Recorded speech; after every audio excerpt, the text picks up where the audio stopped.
Da, da, da, da, da. I'm in denial. I'm in denial. Shut your cake hole. We'll talk about this. Just let me roll the intro first.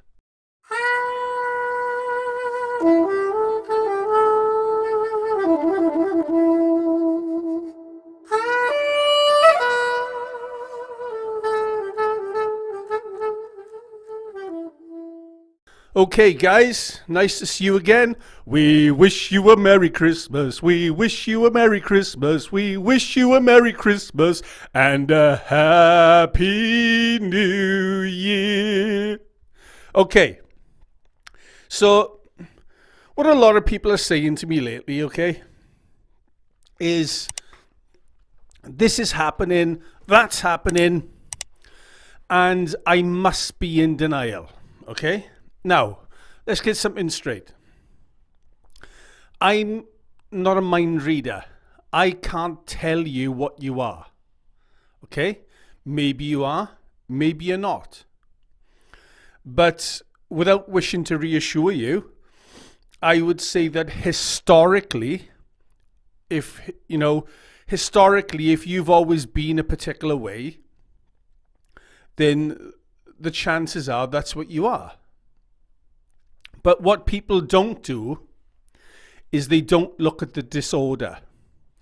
They look at the content, because HOCD or OCD rather hypnotizes you with the content, and you become overly fixated on the content, but you don't step back and look at the disorder. And before I go on, let me just say, I'm going to timestamp this video, so if you look underneath the video, okay, you'll be able to see timestamps, and you'll be able to skip to whatever part you want instead of just being bored, all right? Now, just consider this for a moment before I go on, right? Can you imagine being at an art gallery, right? And they've got all these wonderful pictures on the wall and whatever, and you're standing really up close to the picture, okay? Now what happens? You could only see a part of the picture because you're standing too close.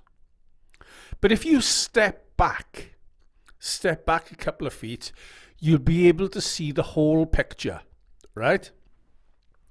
And when we have anxiety and when we have OCD, what we are doing is we are too close to the content, and all we can see is the content. A psychopath, might have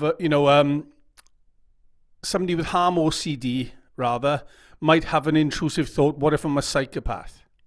And then they Google searching and looking for reassurance, and instead of stepping back and seeing that it's an intrusive thought, instead of seeing that they're doing compulsions, instead of seeing that they're ruminating and avoiding, same goes for HOCD, what if I'm gay? Same for religious OCD, what if I've offended God? Same for a POCD, what if I'm a paedophile? Instead of stepping back and looking at the disorder and looking at what compulsions they're doing or what avoidance and all the ruminating they're doing, they become totally hypnotized by the theme, right? Step back and look at what it is you're doing. But anyway, on to the main part of the video. Some people have these little sort of traps that they fall into, okay? Oh, yeah, but I'm different, see. My everyone thinks that their OCD is different, but my OCD is different. And this is going on, so this must mean I'm gay. This must mean I'm a psychopath. This must mean I've offended God, whatever.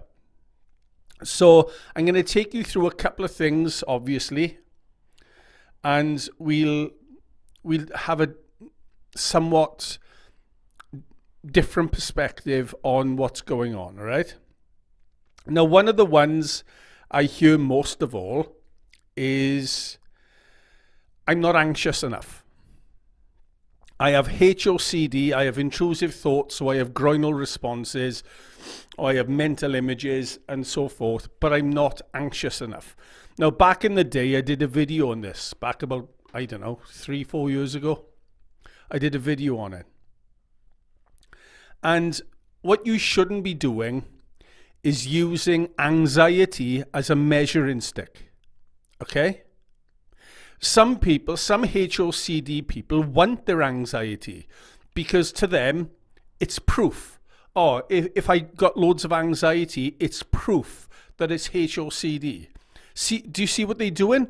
Proof, disproof, proof, disproof. Ruminating,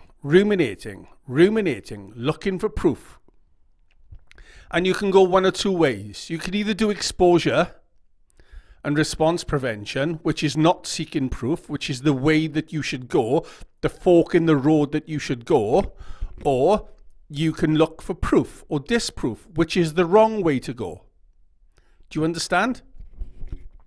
So I'm not anxious enough. What does that mean? Right. In my opinion, when somebody's not anxious enough, what's going on there is that they've partially habituated to the intrusive thought, or to the groinal response, or to the fact that they have no attraction, or their libido has gone down, or they might have a mental image or something, and they've partially habituated. And for those who don't know what that means, it means they've got used to it. Okay? If you get punched in the face, if you're afraid of getting punched in the face because it's never happened to you before, you're going to be afraid. But if you get punched in the face constantly, like if you spar in a ring, then you're not going to have the same level of fear. If you were locked in a room with a rattlesnake or a bee or something like that, and you could stay safely out of the way, but you were locked in the room, after the third or fourth or fifth day, you're not going to be quite as scared as what you were in the first day, right? It's getting used to things. But what happens is when people are not anxious about their HOCD thoughts anymore, OCD sort of goes round the back entrance and sort of comes in through the back door. And he says, so, and this is OCD speaking, so you're not afraid anymore. Maybe that means you're gay. Okay? If you were a nightclub bouncer and you were on the front door and there was trouble in the club and you threw some guy out, right? Get out your little whatever. You threw him out. Don't come back, And you go back in the door and you're seeing everybody in, thank you very much, enjoy your night and what have you. And then the next thing, there's a thing on your earpiece. Come to the dance floor quickly. Come to the dance floor quickly. There's trouble on the dance floor. And you rush into the dance floor. And who's there? The very guy that you kicked out. But he's gone around the back of the building and you've sneaked into the back door and you've started trouble again. That's what OCD does, okay? So where you had anxiety about what if I'm gay or whatever intrusive thoughts that's going on there, and that lack of ability to cope with uncertainty is there, okay? Once you get used to that, then OCD, like I said, will nip in through the back door. So you like the thoughts, because it always tries to convince you. So you're not anxious anymore. Maybe that means you're gay. Right? It's a natural thing. It's normal. It's what happens. And this is what we need to do. We need to realize what's, it's normal. You need to realize it's normal. It's a thing in OCD, okay? That's not to reassure you. You could be the very thing that you're afraid of. But there's a huge difference between probability and possibility. And this is what you've got to understand. Now, possibility and probability are two different things, but OCD mixes up the two things. Okay? OCD demands 100% certainty, but if you are 99.9% certain and, you know, like a 1/10 of 1% uncertain, oh, that's not good enough for OCD. It wants 100% certainty. And it's your belief that you need 100% certainty is part of what's messing you up inside. So just to finalize that point, I would say that it's normal not to feel anxious, and it's normal to feel anxious about not being anxious. Okay? So, and this is the thing with OCD, it's always looking for meaning, analyzing. It's, to me, that's the biggest compulsion of all. Proof, disproof, analyzing, rumination. That's the biggest thing with this disorder, right? My opinion. Okay, so we've established that the backdoor spike is a thing in OCD. Right. I don't feel disgusted enough. This is another one. I don't feel disgusted enough. This is very black and white thinking, okay? I was up the gym, and I've told this story a couple of times. I was up the gym some time ago, right? And I was in the showers. After I did my workout, I was in the showers. And this guy came in about half my height with a dick about this big, right? And I didn't really, look at his dick at that time. But what had happened was he'd come into the shower, and me being a prick, excuse my language, when little guy, which is silly, is childish. I was being a fool, and I thought little guy, because he was really little. He was like, I don't know, 5'2" or something. He was about a foot shorter than me. And he walked into the shower and he looked at me with a massive grin in his face. And I don't know why, but I kind of looked down and his dick was like that. Now, and he grinned at me as if to say, now who's the little guy? And he was right. Him big guy, me little guy. But the point is, I didn't feel disgust. I didn't feel disgust by seeing that he had a dick like King Kong, So what does that make me? Does that make me gay? No, it doesn't make me gay. I see guys with shirts off at the beach. I don't feel disgust. Does that make me gay because I don't feel disgust? It's black and white thinking, very rigid, so basically you need to, when you go and see a professional, which you should, a professional will work through this with you.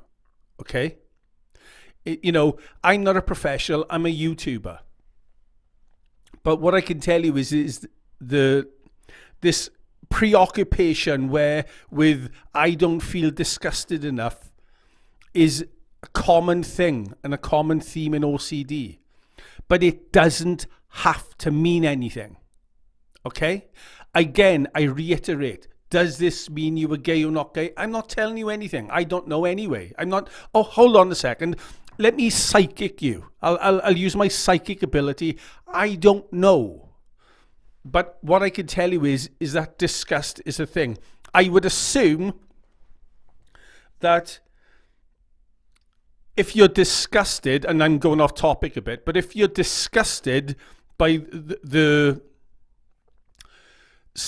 by the sex that you normally like, then I would assume that you would expose to that.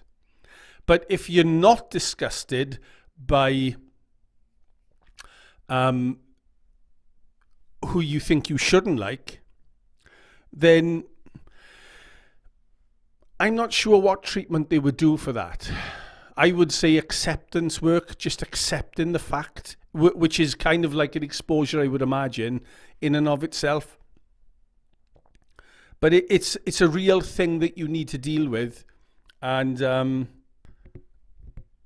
disgust is a real thing in OCD.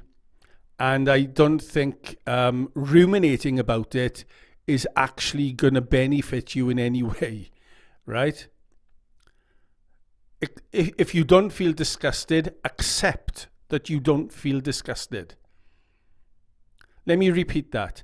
If you're not disgusted, accept that you don't feel disgusted. Which, in a way, I guess, is a kind of ERP. But a professional would teach you how to do it properly, okay?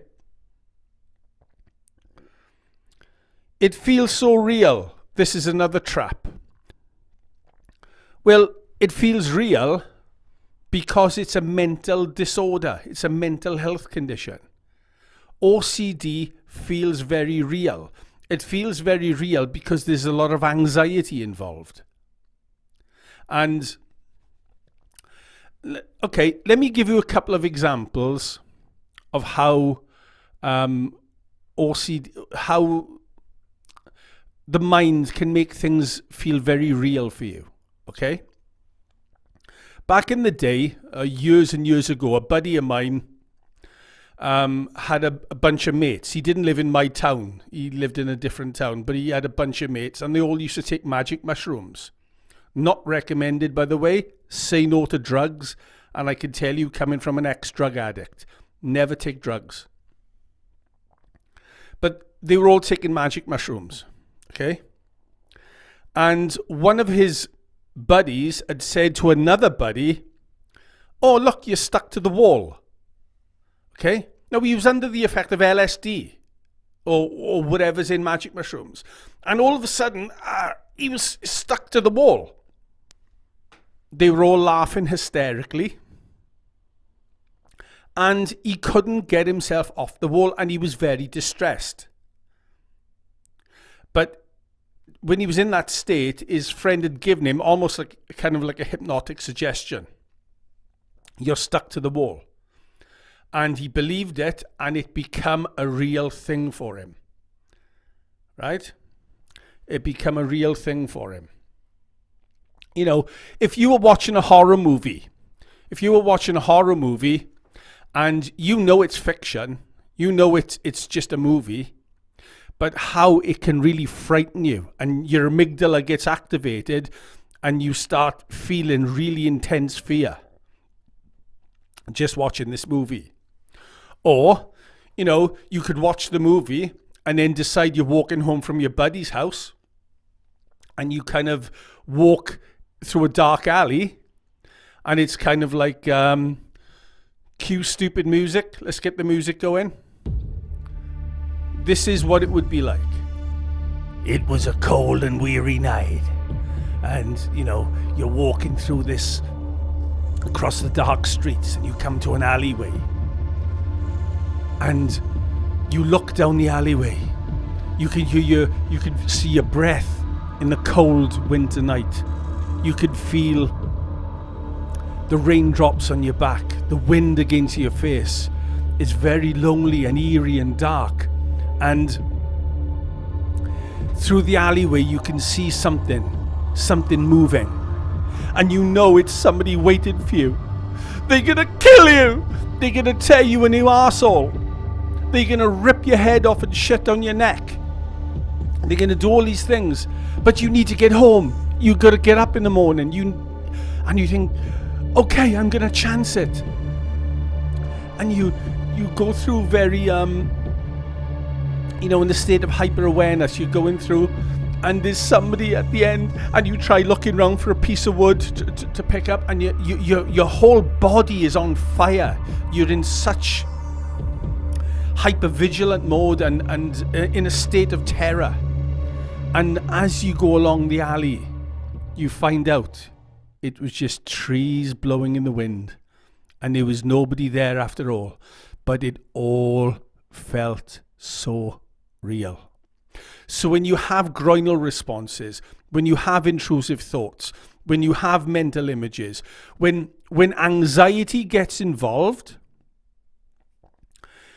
it can amplify everything to the fact that it feels very, very real. But this is how much of a dickhead OCD can be. I mean, things can feel very real even when you don't have anxiety. But the anxiety can make it a whole lot worse. So I just want to read something before I finish this. And I hope No CD don't mind. I think it was their page that I took this off. And if anyone has never heard of No CD, NOCD, it's apparently a terrific organization that can help you with obsessive compulsive disorder. They are professionals, okay? And there's also a place in the UK called OCD Excellence. So if anyone's in the UK, just Google search OCD Excellence, and you should be able to have online therapy. Anyway, what's it say here? It says, I was going to leave this for the next part, but I'm going to say it here because it goes to show things can feel real. Groinal response can happen when one is in a heightened state of anxiety, feeling joy, feeling pain, or excitement. So basically, it's a heightened state. This is the point I was making. When you're in a heightened state, things can feel very, very real and convincing. Okay? So, the next one, I'm not doing enough compulsions. I'm not doing enough compulsions. I must be in denial because I'm not doing enough compulsions. This is one of the most common ones that I get. Okay, next to not anxious enough. Okay, so here's the thing. You can have obsessions, in my opinion, and not do compulsions. Okay? I had somebody on my Facebook group the other day saying, I don't do enough compulsions, I must be gay, and all the rest of it, right? But what was going on is she was only looking, by the sound of it, at her physical compulsions. And not only that, you can get so lost in the fog and the haze that you're doing compulsions and you don't even know you're doing them. Recently, I discovered things about myself, and I thought that were kind of like habits that I've been doing since a teenager that are actually, I've discovered now, are compulsions, right? Sometimes compulsions, you can't see the wood for the trees. They're right there before you, before your very eyes, and you can't see them. And that's what OCD does. Obvious things no longer become obvious. And you're so lost in the Matrix, like the movie The Matrix. You're so lost in the Matrix, you don't even realize you're in the Matrix. You're so... It's almost like being in a dream. When you're dreaming and dreaming and dreaming, but you don't realize you're in a dream. And very often, people are doing compulsions and they don't even know it. So, here's the thing. I'm not doing enough compulsions. I'm not doing enough compulsions. Blah, blah, blah, blah, blah. On and on and on. And yet, the person who said this to me was mentally reviewing her past. She was constantly ruminating. Constantly. She was constantly seeking proof against disproof. Proof, disproof. Proof, disproof. She was suppressing thoughts. She was neutralizing thoughts. Every time, what if I'm gay or something like that come into her head, she was going to herself, I'm straight, I'm straight, I'm straight, I'm straight. And then she had, I was going to say the audacity, but she wasn't being cheeky in any way. She was just fogged up and distressed. I'm not doing compulsions. She was doing plenty of compulsions, plenty of them. And this is what happens with a lot of people. Again, they're using compulsions as a measuring stick because they are looking for proof or disproof. Proof or disproof. Stop looking for proof or disproof. This is one of the biggest things of this condition. Is as long as you're looking for proof or disproof, you are not living with uncertainty. And you need to live with uncertainty. Well, Jesse, what's living with uncertainty? Well, giving up all your compulsions is a good way of living with uncertainty. Deliberately not seeking an answer is living with uncertainty. When the anxiety comes in, and the anxiety always wants a response, by deliberately not responding to it, you're going to feel anxious. The anxiety is going to be there for a while. And people think it's going to be there forever, and it's not going to be. But it's going to be there. And deliberately not answering the question is living with uncertainty. So don't use compulsions as a measuring stick to try and prove or disprove whether you have OCD. Right? You know, sometimes you can have a condition and you know, as I said, I don't know if I'm explaining this the right way, but you can still have OCD and not always do obvious compulsions. Okay? Some people have obsessions and never do compulsions at all. They just have fixations on things. My opinion. So don't use compulsions, because the chances are, and this is where I'm going with this, the chances are, if you don't think you were doing enough compulsions, the chances are you were doing plenty of them. Okay?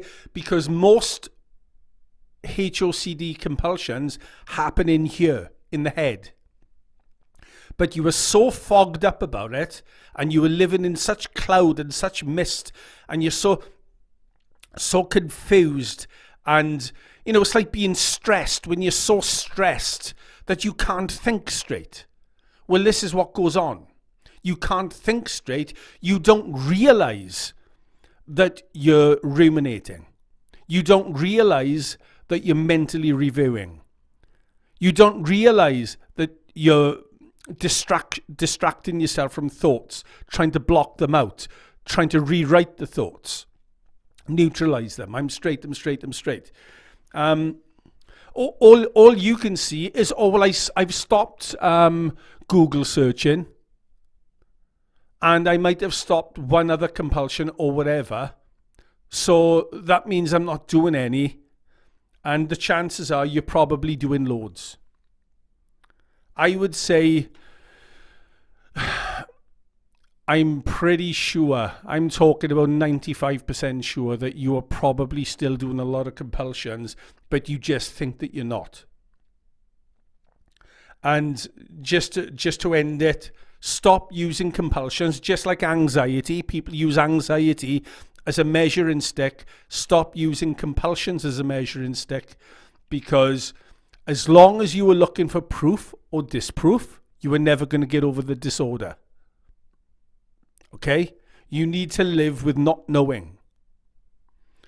Information, and I say it in most of my videos, information does not change it. What you were trying to do is you were trying to eliminate doubt. And information does not eliminate doubt. And I wish that, you know, people would listen. So look me in the eyes and listen to this.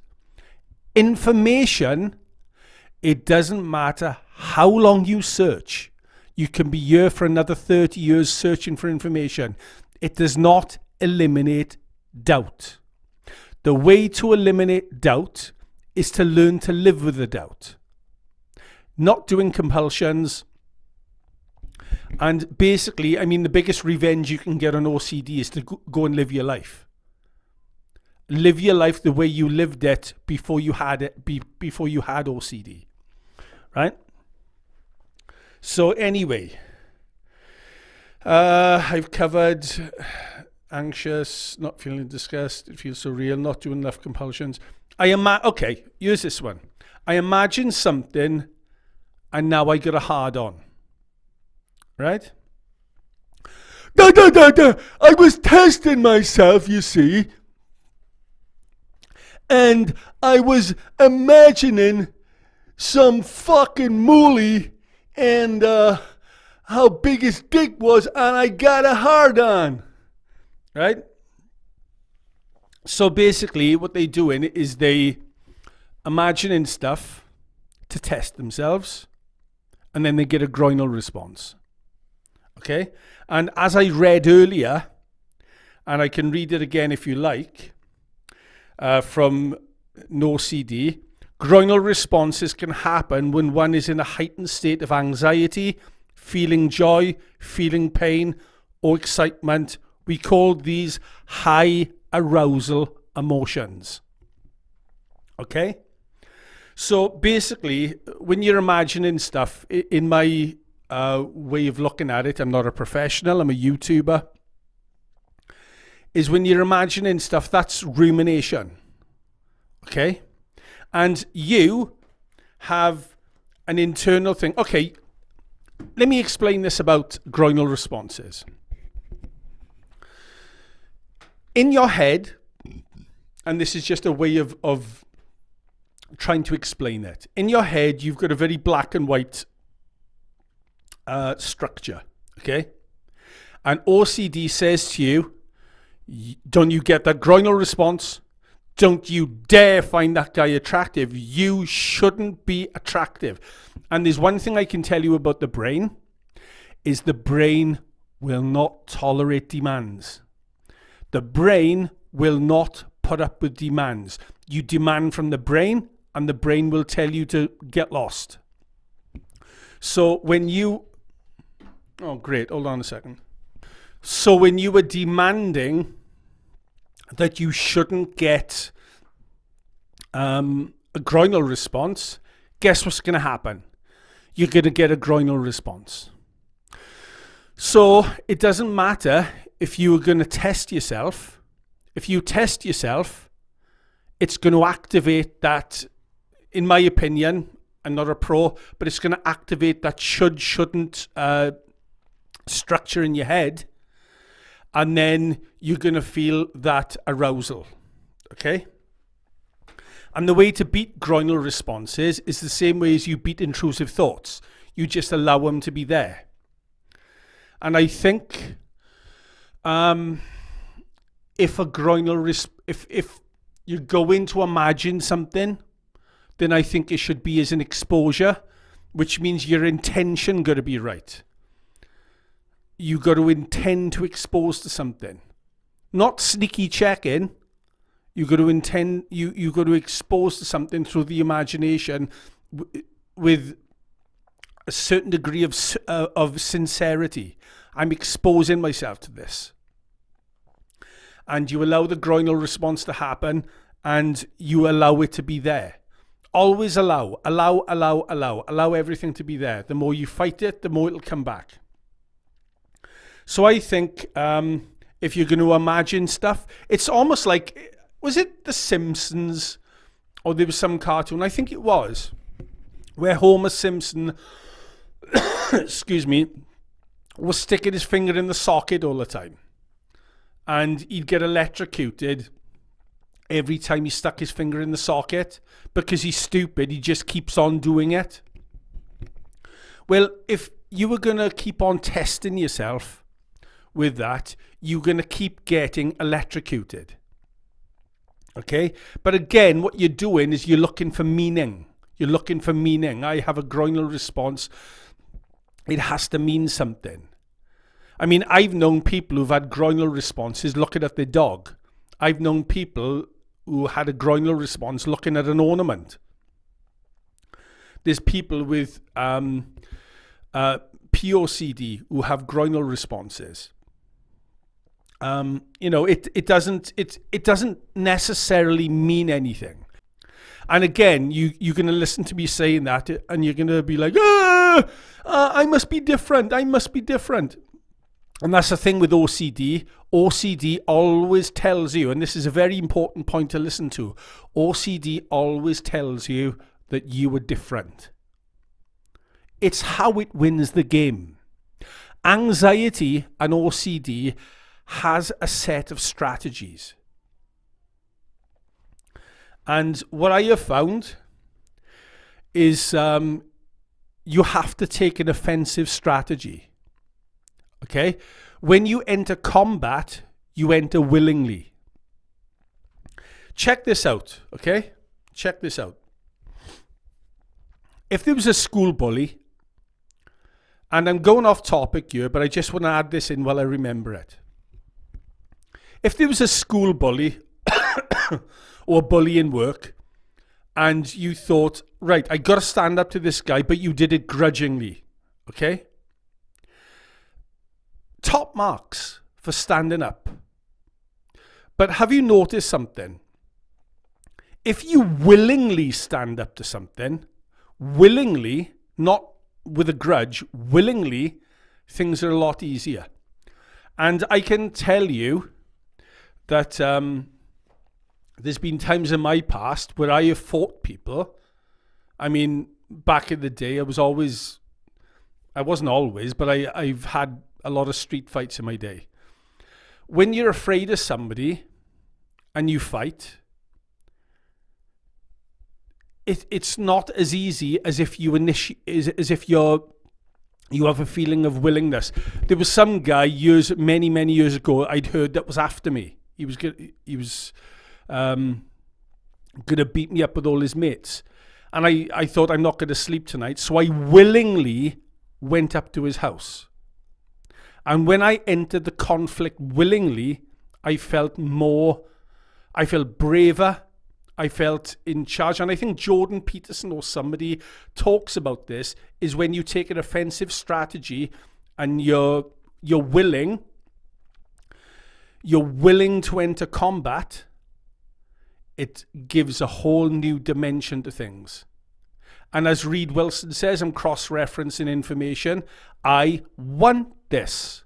I want it. So if a person has a groinal response, I want the groinal response. If I have an intrusive thought, I want the intrusive thought. You've got to fight OCD, but you've got to fight it in a particular way.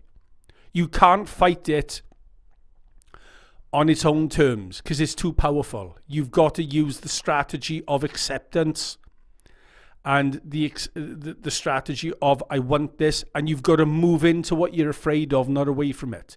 There's ways to fight. Okay, I'm going off on topic like I always do. So let me just end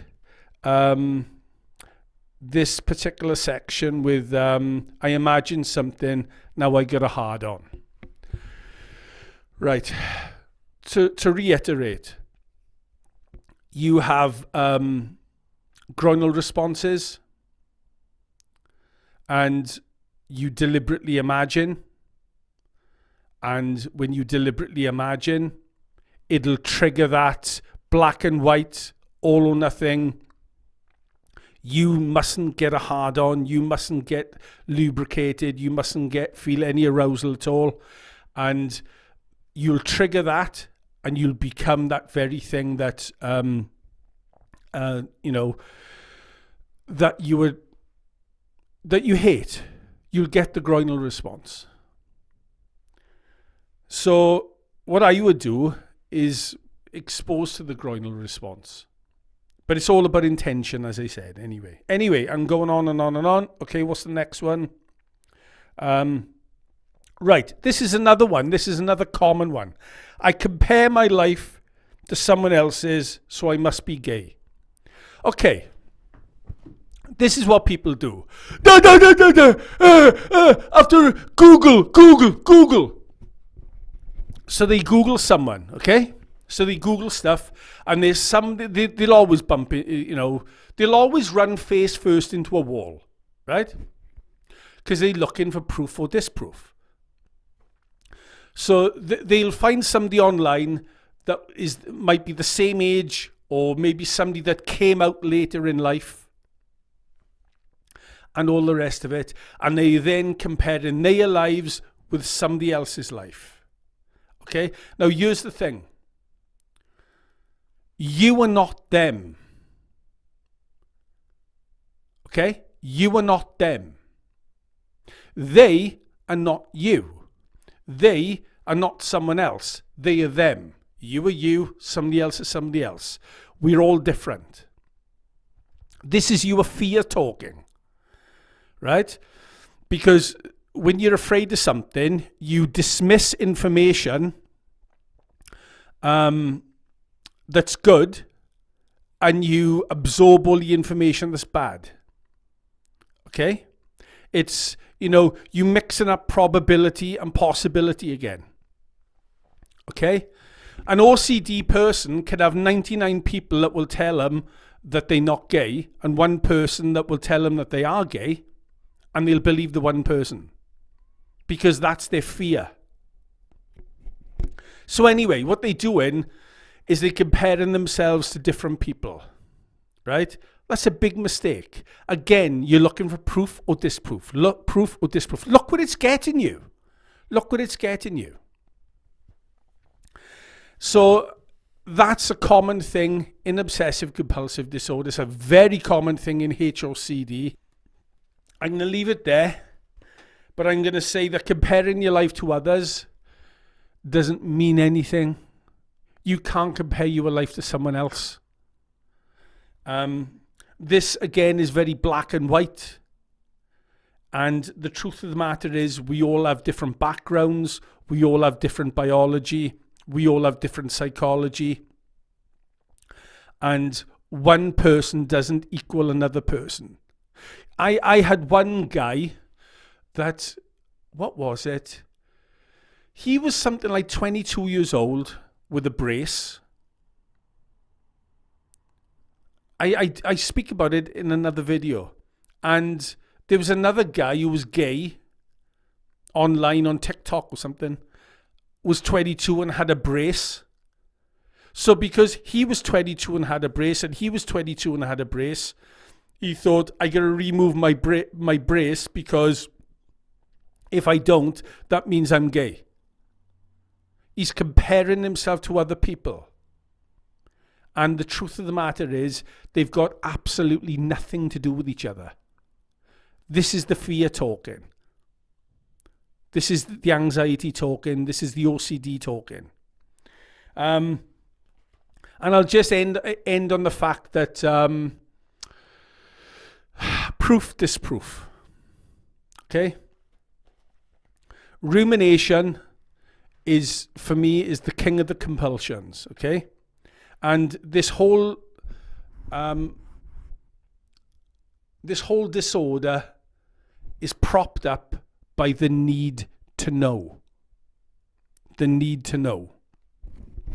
I need 100%. You have a belief somewhere in your head that you need to be 100% certain before you can move forward.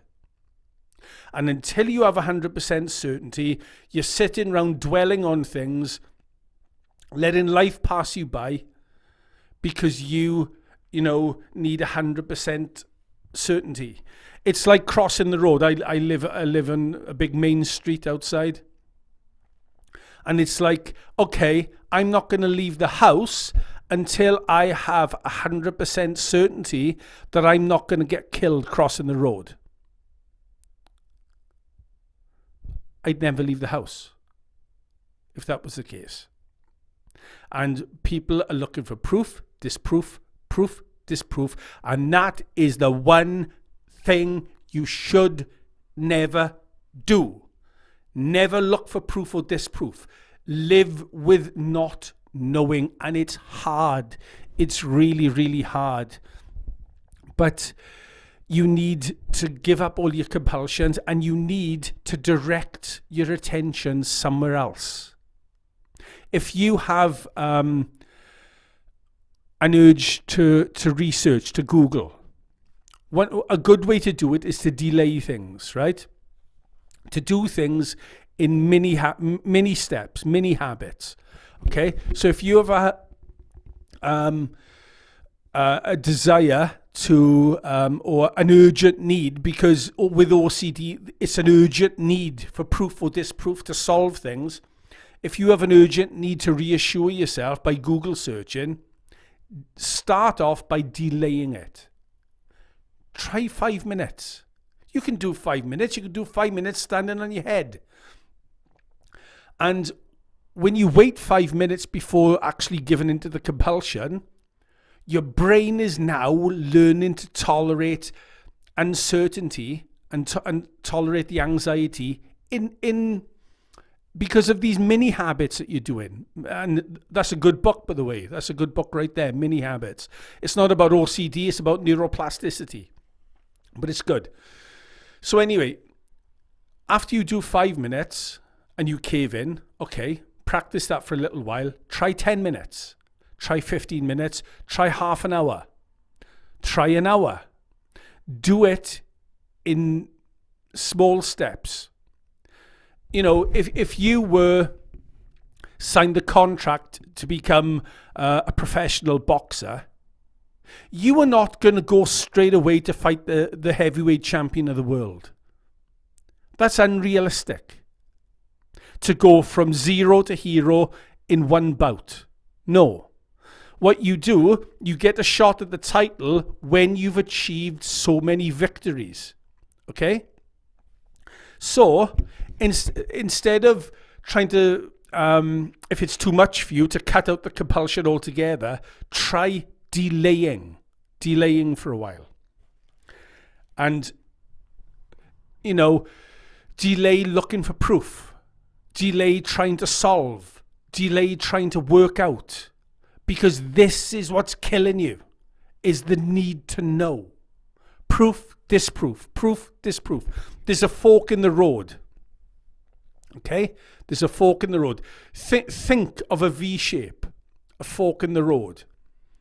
You go towards compulsions. You go towards needing an answer. And information doesn't affect the emotional brain, which I cover in other videos. This is the reason why you're not getting better and HOCD or gay. Information doesn't help the emotional brain. Tolerating uncertainty do. So if you're going that way along the road and you're looking for information and needing to know, trying to solve things, proof or disproof, you're going in the wrong direction. Go in the right direction and deliberately not seek an answer, no matter how hard it is. And it will get easier. And you could do it in mini steps. You could do it in mini bites, in mini habits, in chunks. Wait 15 minutes, then give in to the compulsion if you really must. Wait half an hour, then give in to the compulsion if you really must. That's a good way to make progress. So proof or disproof is your enemy. The same as avoidance, not going out. Your enemy. Proof or disproof is something that you need to eliminate. Anyway, I've gone on far too long, as I always do. And it's, you know, what date are we on now? I think it's the 27th of December. I did want to release a video Christmas Day, but I was kind of busy and stuff like that. So anyway,